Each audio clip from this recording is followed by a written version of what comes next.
another business group.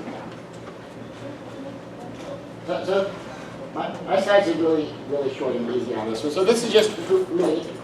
This is my James Bond picture. Who am I? Conway, Scott Conway. Okay.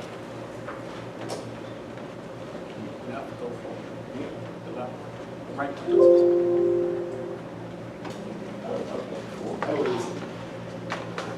I'm a lawyer. Scott Conway, PhD, JD, other letters after the name, real estate broker. I have an ADHD resume.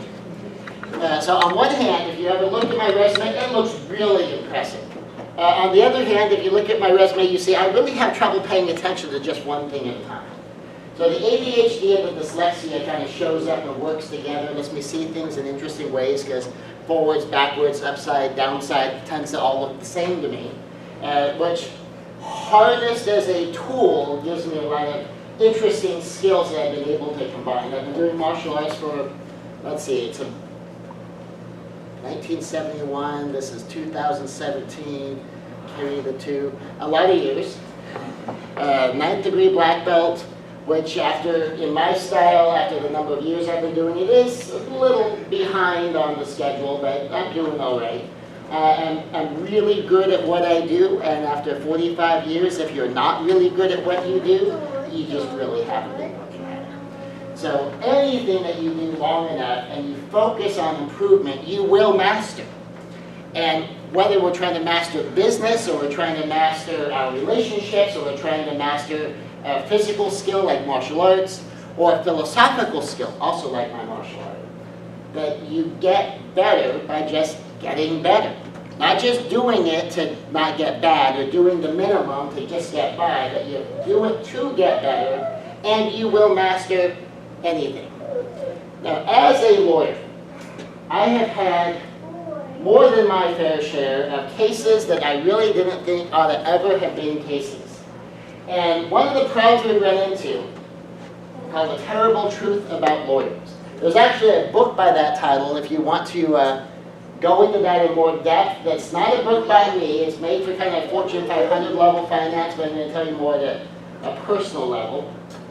One of the problems with using lawyers in your business who aren't also business people is business lawyers will protect you right out of business.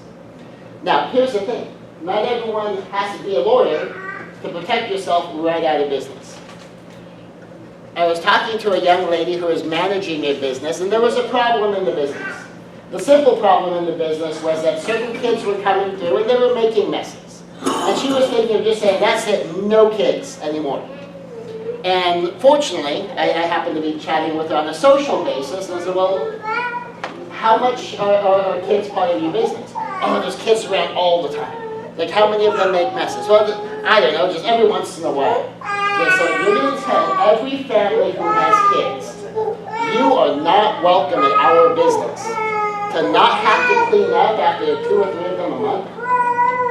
And yeah, that probably doesn't sound good, does it? And so just because she had a management mentality, how do I stop this problem from happening? She almost took an action to avoid a problem of, now I have to clean this thing up, that was going to cost more than what, even if she hired an outside person to come in special to clean it up, that it would have been worth it, because the amount of money she was about to lose by banning families with their kids would have cost her more than just clean up the stupid mess. I know it's frustrating. I know you look at the wall and go, what marking is that? Where did this kid come up with this crayon and mark on my wall?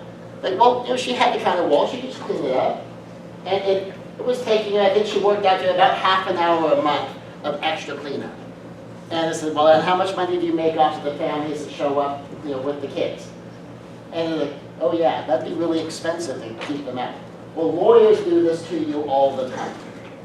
That they will give you all of the things you do to protect yourself legally, and the cost to doing those things sometimes is higher than the amount it would protect you from, and will hurt your business to do it. Another version, not a non-lawyer version, is, has anyone ever seen a business that's giving out free samples? And sometimes you get this coupon, you get a free sample, and every once in a while there's people that show up and they really exploit the freebie, right?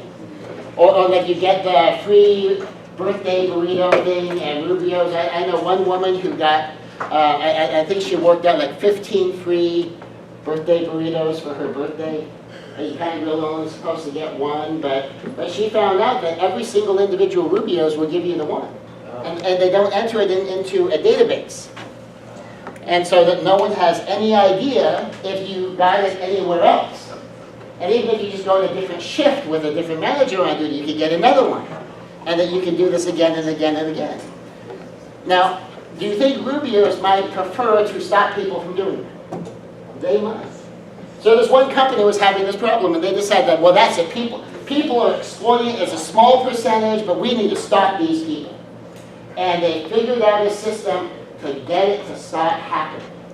And what they found is that they saved themselves, I think it worked out about $1,500 a month. It cost them $5,000 to save $1,500. And somewhere in there, some smart person said, okay, well, let's think about this for a second. We could let people get $1,500 of extra birthday burritos, or we could spend $5,000 to not give people $1,500 of birthday burritos. That doesn't sound like that's a very smart trade-off. Just let them have the burrito. And you know, that was the smart move, because you look at it from a business standpoint. So when you're talking about lawyers looking for litigation, you have to be aware that some lawyers don't know business. They know business law. They can tell you if you have a case. They can tell you if you have a defense. And they're perfectly willing to take their retainer or take the percentage and fight for you. But sometimes the fight that they do for you isn't actually helping your business, because they tend to look at it from a legal perspective. So years ago, as a martial arts master and a lawyer, I was a member of what was called the American Council on Martial Arts. And I was on there on two bases. One is I was a martial arts master who owned his own school. And two, I was a lawyer. And so they hired me to be a member of the ACMA. And then as a result, the National Association of Professional Martial Arts had me come out and be an instructor at their seminar. And probably 4 out of 5 seminars I taught were law-based. And I'm teaching it from the perspective of, okay, there's this balance between the law and business. There's a balance between what the rights involved are and the people you have to deal with. Well, later on, the National Association of Professional Martial Arts kind of shifted gears and went in a different direction and decided it was no longer worth flying me literally across the country because they're in Florida. And a new organization kind of like took, oh, well, you're abandoning this section of the marketplace, we'll take it. But they had their own lawyer. And their own lawyer was an excellent business lawyer. And honestly, probably a better business lawyer than I am. But he's a business lawyer. He's not a businessman. He's not a martial arts school owner. And they had him for the first few years on a panel on a Q&A. As an example of how this went, this business lawyer is on this panel, and they were talking about contracts. And the question about contracts was, well, what do you do if someone has a 1-year martial arts contract, but then something happens and they quit? Either they quit because they're moving, or they quit because now they have a work conflict, or they quit because they have a school conflict, whatever excuse they give that they want to quit. And this business lawyer says, well, they signed a contract. And nobody ever objects to fulfilling their contract. And you saw the whole rest of the panel, that were all owners, kind of squirm a little bit.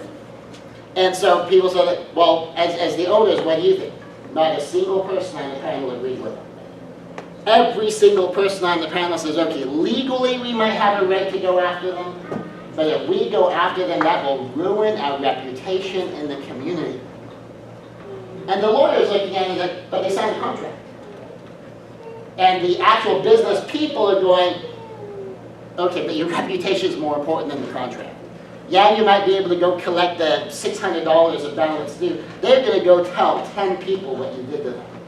And then that's 10 people who will never sign up for your classes. And those 10 people, if someone says, oh, I think you signed up my kid for some classes, those 10 people will tell 10 other people, well, don't sign up over there because do you know what they did to a friend of mine? So in business, you will tend to have one mentality. As a business attorney, you will tend to have a different mentality. So instead of thinking in terms of rights and powers and all of that stuff, you need to think in terms of the balance between what of my legal rights might be in conflict with my business interests, and be able to balance those things and make decisions accordingly. Because sometimes by working on just the people angle, you will actually do much, much better than working the legal angle. Now on the legal side, there's some legal stuff you want to make sure you have. If you're going to incorporate, make sure you incorporate. And that you got your paperwork straight, and you got your annual minutes straight, and you got them in your book, and you're following all your procedures, and you're doing all of your state filings. Make sure you have your insurance in place, because all it takes is one time, and it can just bury your business. That I've been a martial arts dojo owner since 1989. I have been sued a grand total now, let's see, we include last year, 0 times. I have had insurance the whole time. Why? Because all it takes is one time and that's it, you are done. One of my colleagues never got sued, he had the state come after him. Because he had black belts teaching his classes. And the black belts weren't being paid, and he got fined $25,000 for having uncompensated employees at a business. And even the state administrators doing the fine said, well, this is kind of borderline, but we're going to issue you the fine anyway. And ultimately he decided he could fight it, but the time and the money it would cost to fight it, I'll just pay it. Because I can fight it for $10,000, but then if I lose now, I have to pay $35,000. I'll just pay it, because yeah, technically I did break the rule. And so you want to make sure you're following the rules so that stuff like that doesn't happen to you. But when it comes to conflict with employees, or conflict with customers, or conflict with vendors, then you have to start looking at the human element. So that's how I got into most of my consulting work and my coaching, was dealing with the human element. So it began with one client in particular. He was actually a relationship client that he and his living girlfriend at the time would come to me for relationship counseling. And he owned a business. And he also needed a lawyer. So I was doing some business law for him and some relationship counseling for him. And I'm looking at his legal things and I'm realizing that of the legal things I'm helping him with, 2 out of 3 of them were entirely human problems, not really legal problems. Meaning, he didn't create the problem because of a legal dispute. He created the problem because of a personality conflict. Because here's a truism about litigation. People don't sue people they like. Even if they have a case. What? People don't sue people they like. If I like you and I have a claim against you, I will come talk to you about it because I like you. I want to resolve the issue. I want things to be fair. But I don't want to beat you up in court. I don't want to get beat up in court. People don't sue people they like. They hash it out. Now, if someone files suit against someone they like, usually it's after a conversation and they've already had the discussion, this is what they need to do to get the insurance company to step in. And that's really about as far as that typically goes. Now, here's the hard part to grasp.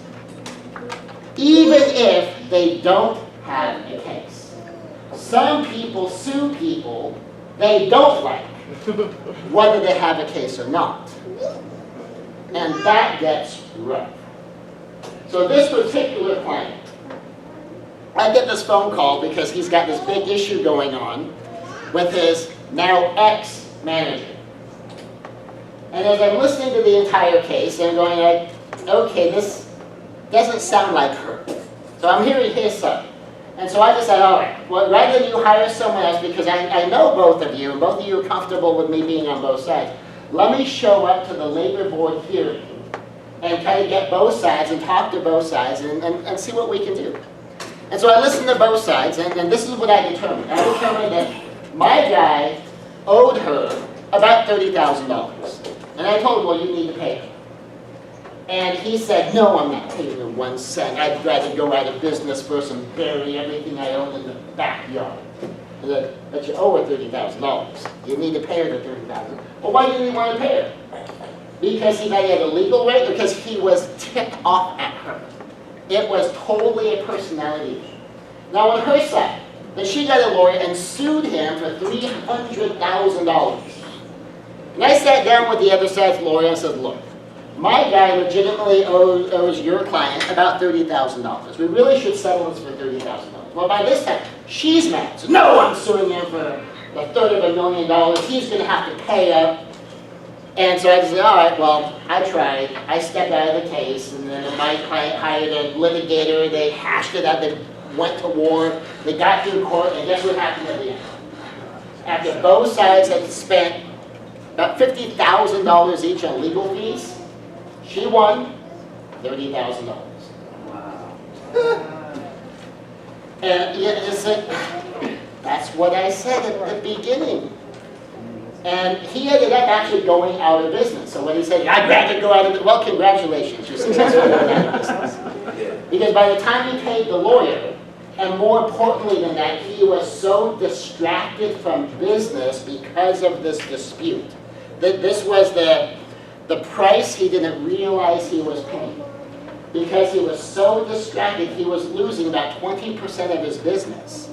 Because he's not out generating business, he's so emotionally wrapped up in this fight.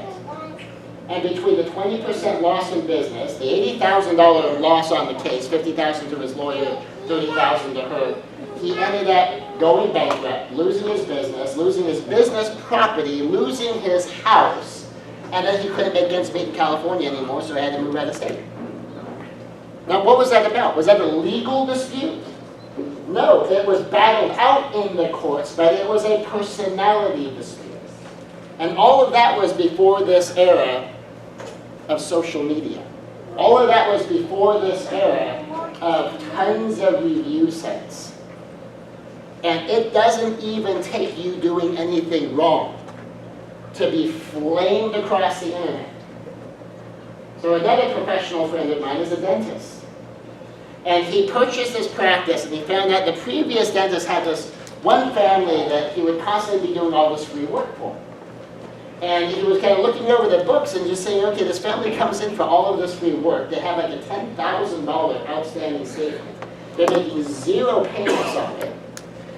Since he inherited the practice, he's done another couple of $1,000s of free dental work for this family. And so he sat down to have a conversation with the mom, which basically boiled down to, I understand that, we have all this stuff, and just so you know, I'm totally okay with the outstanding balance. I will completely wipe that out. You won't have to pay that. But from now on, I'm going to need you to be making payments on any future work. Sounds reasonable, right? Oh, she got mad. And he found out as a result of that interaction that there are review sites for dental offices that he did not even know existed. She went hunting down every single review site known to man. And we wouldn't be surprised if she made up a few of her own. But whatever it was, he found out that he got a blistering 1-star review filled with total lies and accusations across 12 different places. And that if you search his name, every single one of these review sites, you will find one of her reviews on it, just filled with like how dangerous he is and how nasty he is, and how much damage he's going to do to your kids if you take your kids to him, and all of these complete fabrications. Because I've known the guy for years, and I know a whole bunch of his patients, and I know his employees. I know how this man does business. It's nothing like any of that.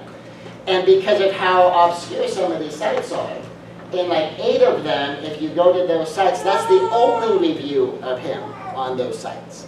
So if you look him up in some of these places, you just find he's a 1-star dentist who will defraud you, who will hurt you, who you'll be lucky to get out of his dentist chair alive. And in 8 of the 12 sites. And the 4 of them is kind of balanced out, where he ends up with like a a 3 or 4 star review, and you get this one nasty 1 star review, and a whole bunch of 4s and 5s. But that hurts. And in the social media age, we have to be more aware than ever about our connections with people. So the principle that I teach is called Ohana. And basically, this is just a formula system for having a step-by-step way to build an Ohana culture. So that your customers don't just feel like they're people who show up and give you money and get whatever goods or services, but they're people who feel an emotional connection to your business.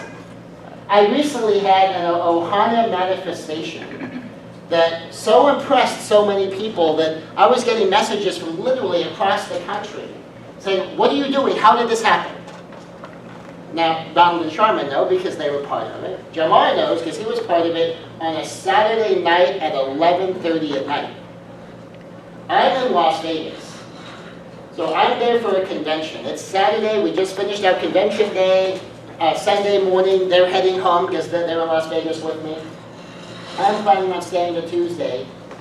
And I'm out and about, I'm sightseeing, I'm out on a date with a lovely young lady, and I pick up my phone, I look at my phone, and I've got like 15 contacts from Jamal.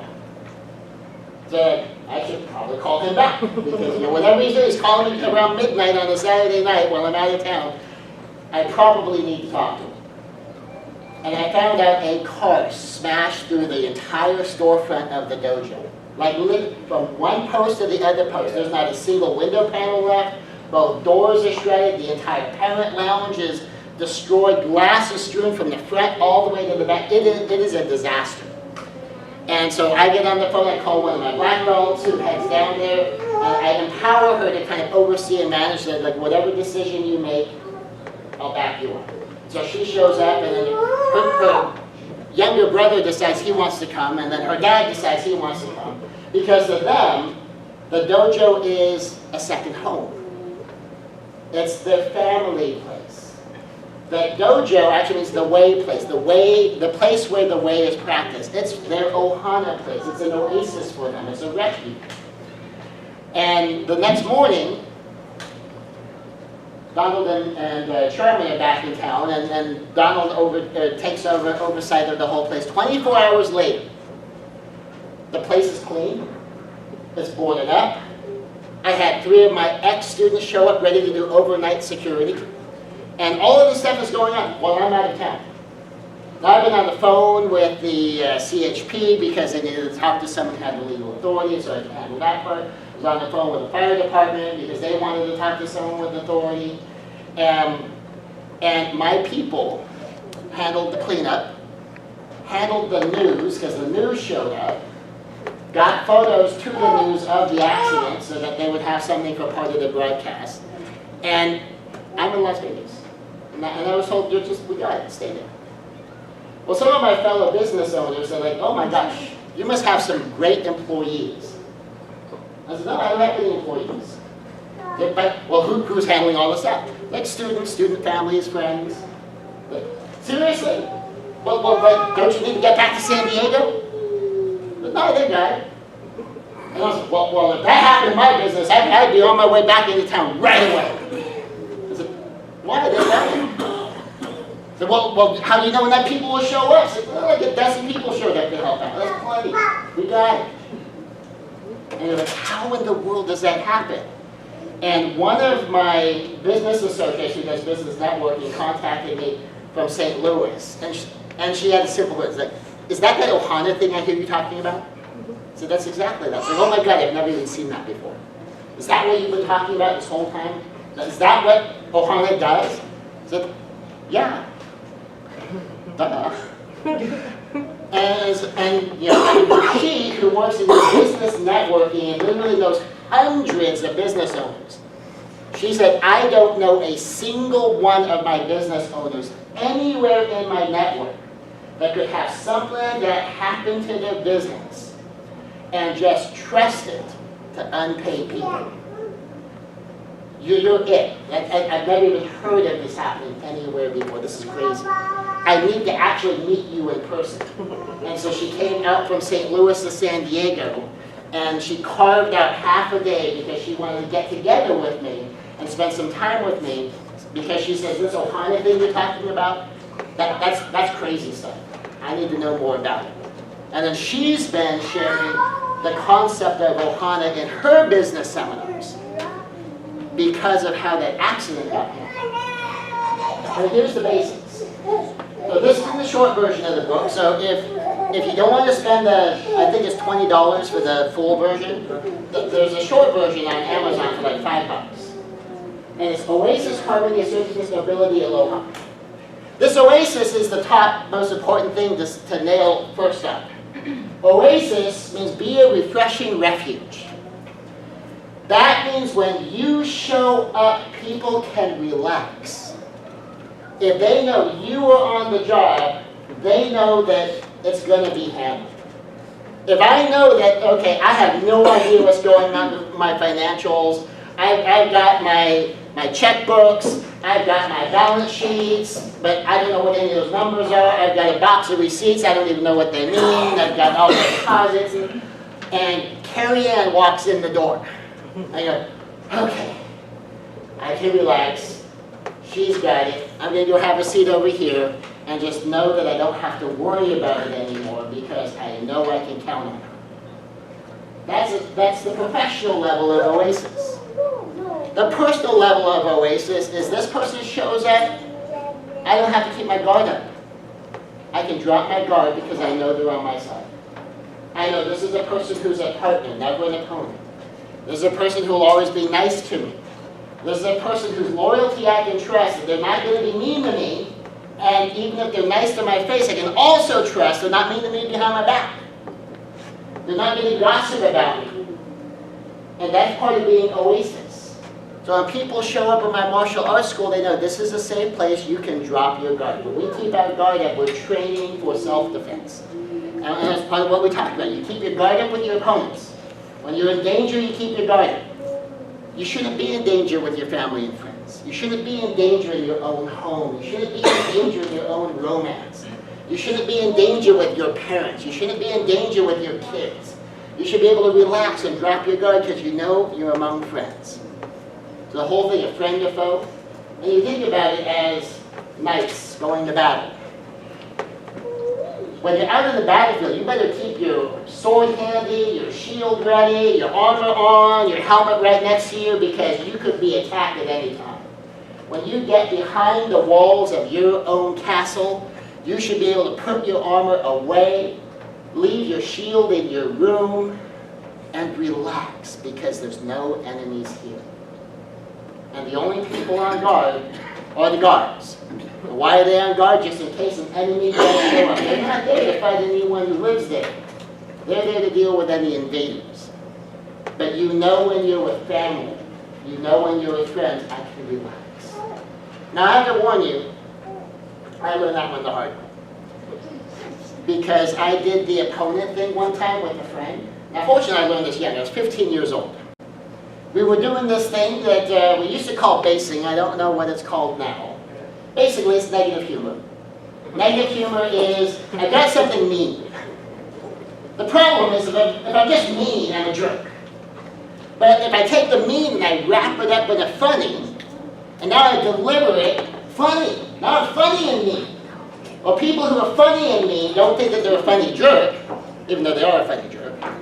They just think they're funny. Well, me and my buddy, we nailed this girl like 50 times in one night. I mean, we zinged her again and again and again and again. We thought we were hilarious. She thought we were hilarious. And we were hilarious, but we were also mean. But you know, after you have 50 insults on someone, it's not that I want to hang out with you anymore. That was kind of bizarre, right? Not only did she not want to hang out with us anymore, when my family went to her family's house, she would leave. She'd go spend the night with her friends.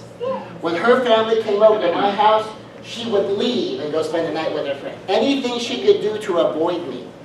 Now she's a quality woman.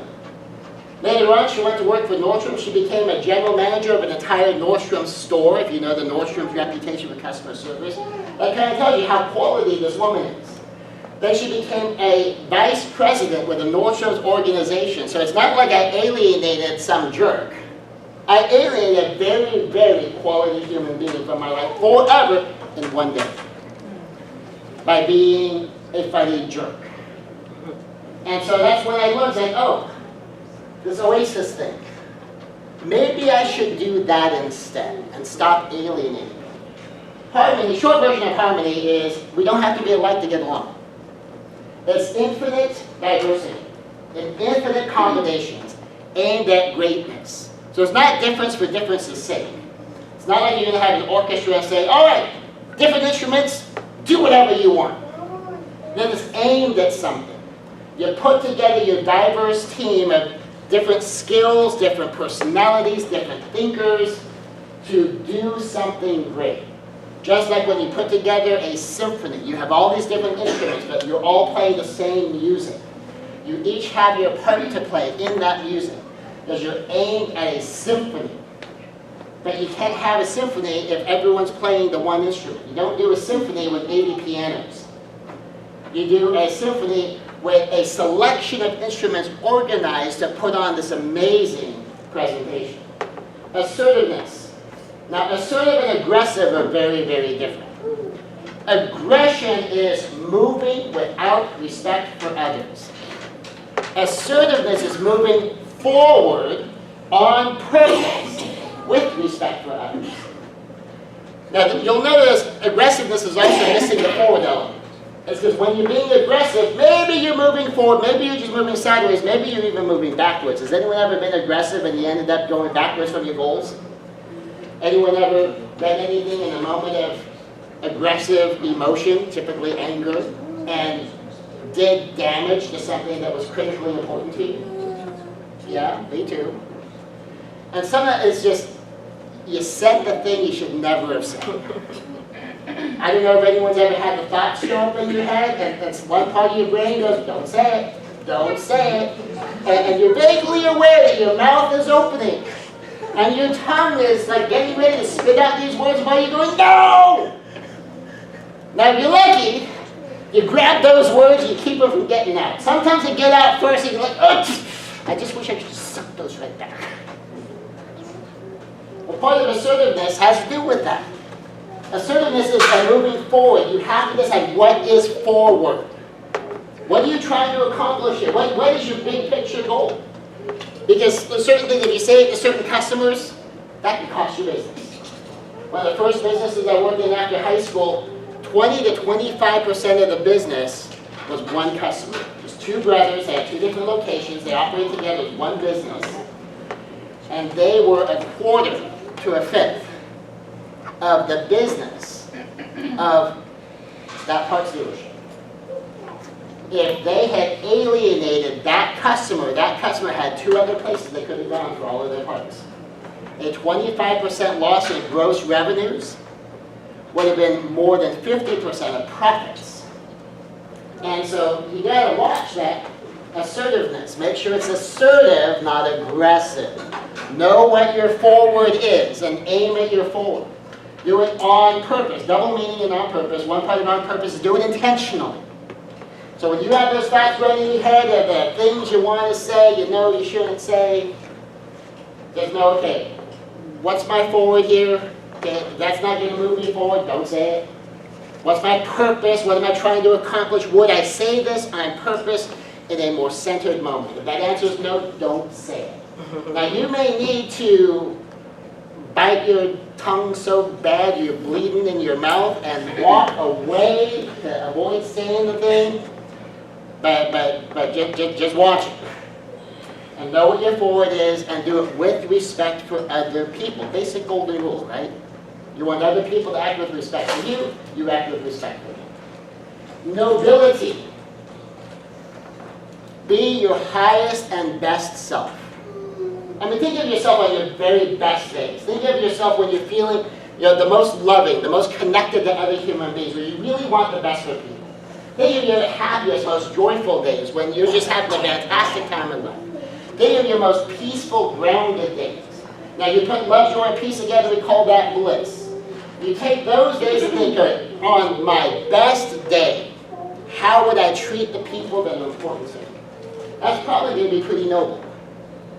The metaphor for nobility is a royal knight. So think about your classic fairy tale knight, strong and brave and chivalrous, being willing to do the hard stuff, being strong and courageous. Be strong means you do the hard stuff. Being courageous means you do the scary stuff. And then the royal, being the prince, being the princess, being the king, being the queen, and having the responsibility to the kingdom, the responsibility to the family. I was just sharing with some of my students the guardian family, because our version for the guardian Ohana at the dojo is this: the guardian has meaning to it. And there's a two-part of an old creed. Part number one is always honor the name. And part two is never betray the name. And you always look at what you do in those terms. So if I'm representing myself as a professional, okay, I always need to honor myself as a professional. Am I coming out professional or not? Am I coming out like I'm someone who will take care of my clients? Or not? And if not, well, then maybe I need to think about that. If you work at a business, am I being honoring to the business I work at? Or a much more simple, straightforward thing, am I honoring my own name? If I'm the only Conway you ever meet, what will you think of the Conways? And if you get to know me and I'm the Conway you meet, and then my mom shows up, well, you look at my mom and go, oh, lady, you messed up. Or you look at my mom and go, like, you raised yourself a good kid. And that's honoring my parents. It doesn't even matter how good or bad she was. It's just I create the impression that it affects your starting opinion of my family. Like I've had people, yeah, I'll go ahead and say. So I've had single women ask me, so do you have a brother? Now what do they mean by that? Is there someone else like you? Well, my brother and I actually are nothing alike. That we don't have the same principles, we don't have the same philosophy, we follow very different tracks in our way. But what's the assumption?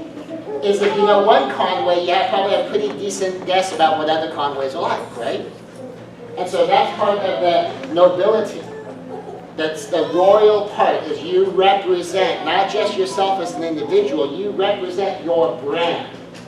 Whatever your brand is connected to. If your brand is connected to your business, when you're operating in the business realm, if your brand is connected to your family name because you're operating more in the social realm, your brand is connected to your representation of your club, or here your brand is connected to EDM, and all these are things to consider in the royal part of the nobility, of be what a leader should be. And then aloha. Okay, now you have to help me out here, because I was born in Hawaii.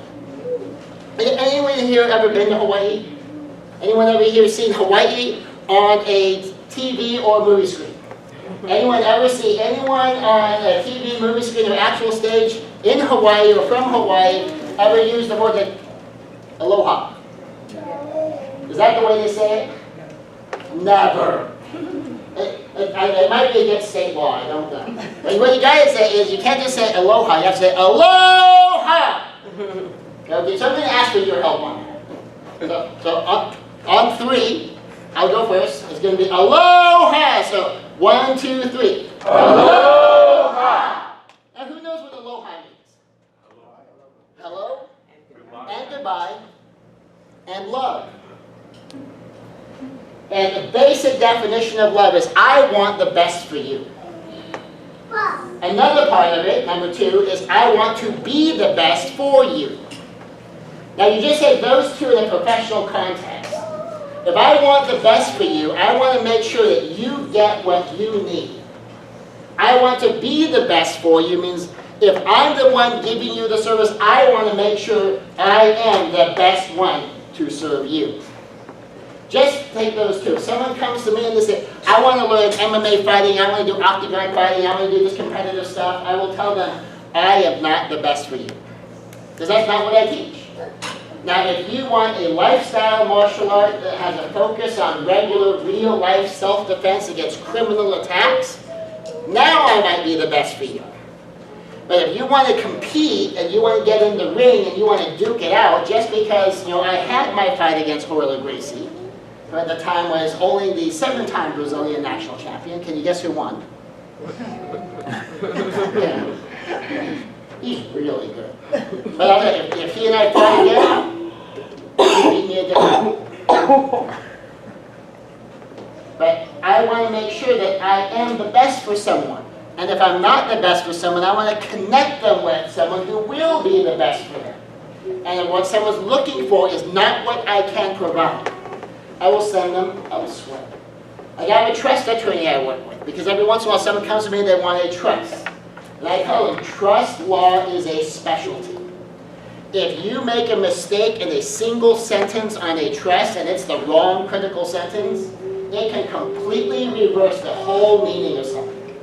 Like I talked to my trust colleague because I was just doing an update on a trust. And one of the old clauses that we used to use is basically if you challenge the trust, you get $1, go away. And it's just a simple clause so that people don't litigate endlessly over an estate. It's pretty simple, straightforward, you'd handle it in one sentence. Well, because of a change in the law, when I asked him, okay, this is the update I'm doing, and I sent it to him for him to take a look at, and he said, okay, well that part's good, except this one sentence. And I mean, well, what's wrong with the one sentence? Well, there was a case, and now we have to do that differently. Let me send you the template. The template is a half-page paragraph. And I go, really? It's like, that's what we have to do now because the law changed. Now imagine if I just did my one sentence, which for the entire history of trust law up until about 1998 was how you did it. But since that case came down, now it's a half-page paragraph. And I didn't know that. Then I just killed your trust. I just threw the doors open for endless litigation between all of the squabbling siblings. So I always tell people, because I want to be the best for you, I will not write your trust. I have an attorney that does that with me. He or his partner will write your trust. Because if the law changed on Tuesday, they know about it on Wednesday. If the law changed on Tuesday, I may never know about it. Now, you may find out about it when someone litigates your trust and you lose because I didn't know the law changed Tuesday 6 years ago. But they will know by Wednesday if there's a legal change on Tuesday. And so, because I want the best for you, and I know I'm not the best for that, I will send you to someone who is. And I will work with this person to make sure you get taken care of. The third part of aloha, of love, is I want you to have transcendent joy. That means I don't just want your stuff done, I want you happy with your stuff done. I want you to end up with a good feeling. And I put all this stuff together, Oasis Harmony Service, Nobility, Aloha, that is Ohana. That is how people feel like family. That's when you mean more to people than the objective service you provide. That's when the Guardian Dojo isn't just, oh yeah, that's the place I used to go take karate lessons at. That is a place when you see on Facebook and you see on the news, something happened at the dojo. People who haven't trained with me for a decade showed up to help. And said, oh my God, that's the dojo.